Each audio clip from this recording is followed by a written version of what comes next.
بسم اللہ الرحمن الرحیم الحمد للہ رب العالمین والصلاة والسلام علی سید الانبیاء والمرسلین سیدنا و نبینا و مولانا محمد وعلی آلہ واصحابہ اجمعین اما بعد فاعوذ باللہ من الشیطان الرجیم بسم اللہ الرحمن الرحیم یا ایہا الذین آمنوا قوا انفسکم واہلیکم نارا وقودها الناس والحجارہ علیہا ملائکۃ غلاظ شداد لا یعصون اللہ ما امرہم ویفعلون ما یؤمرون صدق اللہ العلی العظیم۔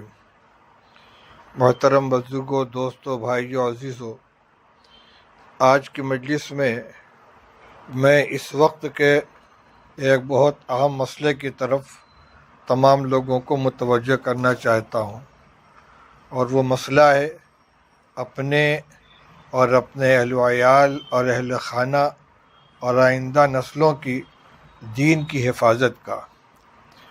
اس وقت جو ارتداد کی اور دین کے اندر تشکیک کی جو ہوا چل رہی ہے، ایسے ماحول میں بہت ضروری ہو گیا ہے کہ تمام دنیاوی ضرورتوں کے مقابلے میں انسان اس بات کی کوشش کرے اور اس کو اولیت دے کہ ہمارے اہل و عیال، ہمارے اہل خانہ اور خود اپنے ایمان کی حفاظت کو اولیت دی جائے۔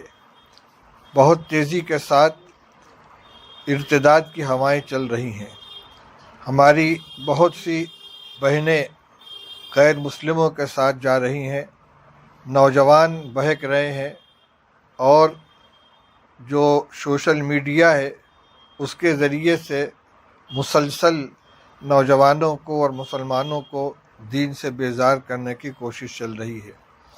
اور ہماری غفلت کا یہ حال ہے کہ ہمارے گھروں کے اندر اپنے بچوں کو دین سکھانے کی اور ان کے مزاج کو دینی بنانے کی کوئی فکر نہیں ہے۔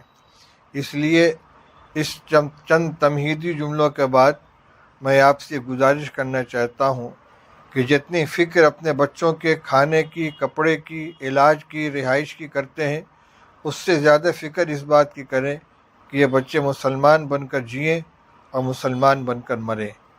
اس کے لیے ہمیں کیا کرنا ہوگا؟ سب سے پہلی چیز جو ضروری ہے وہ ہے دینی تعلیم۔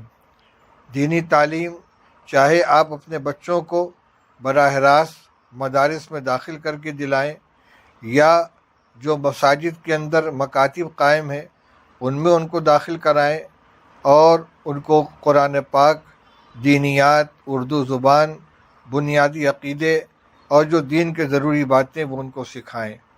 اسی کے ساتھ ساتھ اپنے گھر کے ماحول کو دینداری والا ماحول بنانے کی کوشش کریں۔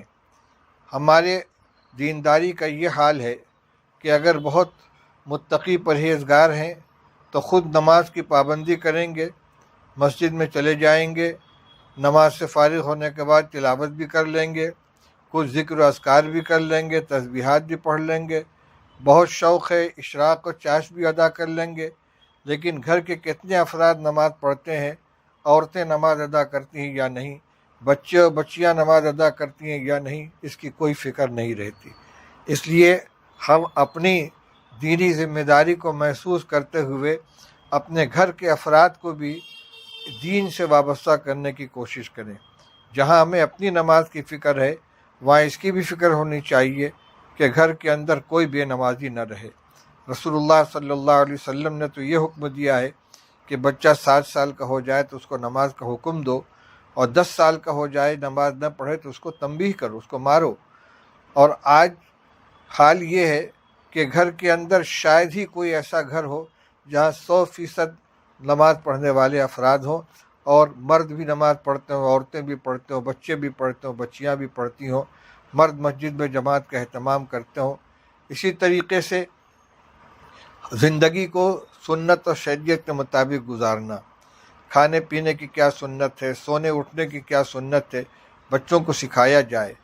ایسا نہیں کہ ان کو کھانا دے دیا جاؤ کھا لو، بلکہ اپنے سامنے بیٹھا کر ان کو کھانے کی سنت بتائی جائے کہ بیٹا سنت یہ ہے کہ ہاتھ دھو کر آؤ، دسترخوان بچھا کر بیٹھو، بسم اللہ پڑھ کر کھانا شروع کرو، داہنے ہاتھ سے کھاؤ، اپنے قریب سے کھاؤ، اور کوئی دانہ اگر گر جائے تو اس کو اٹھا کر کھا لو۔ کھانے کے بعد برتن کو اچھی طرح چاٹ کے صاف کرو، انگلی کو صاف کرو، اس کے بعد جا کر ہاتھ دھلو، اور کھانے سے فارغ ہونے کے بعد کی جو دعا ہے الحمدللہ الذی اطعمنی وسقانی وجعلنی من المسلمین، اس دعا کو پڑھو، اپنے ساتھ بیٹھا کر کھلائیں۔ اسی طرح سونے کے لیے جب جائیں تو ان کو بتایا جائے کہ سونے سے پہلے کیا دعا پڑھنی ہے، کیا پڑھ کر سونا چاہیے، اٹھنے کے بعد کیا پڑھنا چاہیے۔ بچوں کے ہاتھ میں موبائل دے دیا جاتا ہے، گیم کھیلنے کے نام پر وہ لے کر بیٹھ جاتے ہیں، معلوم نہیں کیا کیا اعلیٰ بالا موبائل کے اندر بھری ہوتی ہے، وہ اس کو دیکھتے رہتے ہیں۔ بعض انتہائی گندے قسم کے مخرب اخلاق پروگرام اس کے اندر آتے ہیں، اور وہ بچوں کے ہاتھ میں دے دیے جاتے ہیں، وہ ان کو دیکھتے ہیں، ان کی عادت خراب ہوتی ہے، ان کا مزاج خراب ہوتا ہے۔ سب سے پہلی بات یہ کہ گھروں کے اندر زیادہ کوشش یہ ہونی چاہیے کہ ملٹی میڈیا موبائل موجود ہی نہ ہو، اور اگر ہو تو جو ذمہ دار افراد ہیں ان کے کنٹرول کے اندر ہو۔ اگر کسی بچے کو کسی ضرورت سے دیا جائے تو اس کی نگرانی کی جائے۔ خاص طور سے جو بچیاں ہیں، اسکولوں میں مدرسوں میں پڑھنے والی بچیاں، ان کے ہاتھ میں ہرگز بڑا موبائل نہ دیا جائے۔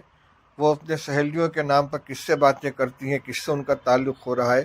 بڑے بڑے دیندار گھرانوں کے اندر اس طرح کے حادثات پیش آ رہے ہیں، بلکہ بعض عالمہ بچیوں کا بھی غیروں کے ساتھ جانے کا حادثہ پیش آیا ہے۔ اس لیے ایسا کوئی راستہ نہیں ہونا چاہیے۔ اسی طرح جو گھر کے اندر کا ماحول ہے، ہر ایک چیز کے اوپر نگاہ رکھنی چاہیے کہ ہمارا ماحول دینداری کا ماحول ہو، کوئی بچہ غیر تعلیم یافتہ نہ ہو۔ دین کی تعلیم، کلمہ، نماز اور جو ضروری احکام ہیں ان کو سکھائے جائیں۔ گھر کے اندر ان کو کلمہ طیبہ، کلمہ شہادت، سونے کی دعا، اٹھنے کی دعا، کھانے کی دعا، کھانے سے فارغ ہونے کی دعا، استنجا خانے میں جانے کی، استنجا خانے سے نکلنے کی، یہ سب دعائیں ان کو سکھلائی جائیں اور ان کی مشق کرائی جائے۔ اس وقت یہ ضرورت بہت اہم ہے۔ اس کے علاوہ ہمارے جو بڑے بالغ نوجوان یا ان اور زیادہ عمر رسیدہ لوگ اب تک دینی تعلیم سے بالکل نابلد ہیں، انہوں نے بچپن میں قرآن نہیں پڑھا ہے، تو یہ نہ سوچیں کہ اب ہمارے پڑھنے کا زمانہ چلا گیا۔ جو فکر مند حضرات ہیں، جیسے مکاتب قائم کرنے کی کوشش کرتے ہیں، اسی طرح مشورہ کر کے کسی مسجد کے اندر، کسی گھر کے اندر تعلیم بالغہ کا انتظام کریں۔ جن لوگوں نے بچپن میں قرآن پڑھا ہے اور اس کی تصحیح نہیں کی ہے، بیٹھ کر قرآن پاک کی تصحیح کریں، اور ہر ایک کو آمادہ کیا جائے کہ گھر کے اندر قرآن پاک کی تلاوت کا ماحول بنایا جائے۔ انشاءاللہ اس سے رحمت کے فرشتے آئیں گے، شیطان کو دخل اندازی کا موقع نہیں ملے گا۔ ہم اپنے معمولات کی تو پابندی کریں ہی، جس پر ہمیشہ گفتگو ہوتی رہتی ہے کہ نماز کی پابندی کریں، قرآن کی تلاوت کریں، تسبیحات کی پابندی کریں، اس کی فکر تو کر لیتے ہیں، لیکن اس وقت اپنی جو دوسری ذمہ داری ہے اس کی طرف متوجہ کرنا چاہتا ہوں۔ آج مکاتب کے قیام کی سب سے زیادہ ضرورت ہے۔ ہر مسجد کے اندر مکتب ہونا چاہیے، کوئی مسجد خالی نہیں رہنی چاہیے، اور کوئی بچہ یا بچی غیر تعلیم یافتہ نہیں رہنی چاہیے۔ اجتماعی طور سے اس کے لیے مشورے کریں، اور اللہ تعالیٰ نے جس کو جتنی صلاحیت دی ہے اس کے اعتبار سے محنت کریں۔ آج اتنی گفتگو پر میں اکتفا کرتا ہوں۔ اللہ تعالیٰ ہمیں شعور عطا فرمائے، فکر عطا فرمائے، عمل کرنے کی توفیق بخشے۔ وآخر دعوانا الحمدللہ رب العالمین۔